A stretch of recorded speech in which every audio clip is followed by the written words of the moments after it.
మీకు ఈ కథ నచ్చితే షేర్ చేయండి. ఓకేనా? అనగనగా ఇద్దరు ఫ్రెండ్స్ ఉంటారనమాట. అందులో ఒక అబ్బాయి దగ్గర ఒక మంచి సైకిల్ ఉంటుంది. ఆ సైకిల్ మీద ఇద్దరు కలిపి వెళ్తూ ఉంటారు.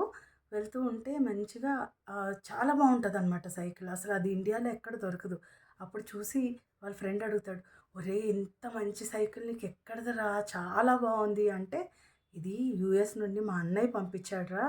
నాకు చాలా చాలా నచ్చింది. బావుంది కదా!" అని అంటే, "అవును బావుంది" అని చెప్తే, "నీకు కూడా కొనుక్కోవాలనిపిస్తుంది కదా! నీకు అలాంటి అన్నయ్య ఉంటే బావుండనిపిస్తుంది కదా!" అని ఈ అబ్బాయి అడుగుతాడనమాట. అనగానే వాళ్ళ ఫ్రెండ్ ఆ వెనక కూర్చున్న అబ్బాయి ఏమంటాడో తెలుసా? "లేదు లేదు, నేను యూఎస్‌లో ఉంటే ఎంత బాగున్నావు కదా! మా తమ్ముడికి ఇలాంటి సైకిల్ నేను కూడా పంపించేవాడిని కదా అనిపిస్తుంది" అని చెప్పాడంట. అంటే చూసారా? వాళ్ళ తమ్ముడి మీద ఈ అబ్బాయికి ఎంత ప్రేమ ఉందో. సో, ఒక అన్నా తమ్ముళ్ళు, అక్కా చెల్లెళ్ళు, అలానే అన్నా చెల్లి, అక్కా తమ్ముడు ఇలాంటి బాండింగ్ ఆ బంధాలనేవి ఇలా ఉండాలి. ఒకరు మంచి స్థాయిలో ఉన్నప్పుడు వాళ్ళ తోబుట్టువుని వాళ్ళకి ఎలా చూసుకోవాలి, వాళ్ళని ఎంత చూసుకోవాలన్న ఒక ఫీల్ ఉంటే అది నిజంగా బావుంటుంది. ఇలాంటి కథలు మనం ఎప్పుడూ వింటూ ఉండాలి. ఇది ఆల్రెడీ ఎవరో చెప్పిందే నేను మీకు చెప్తున్నాను. మీకు నచ్చితే మాత్రం షేర్ చేయండి.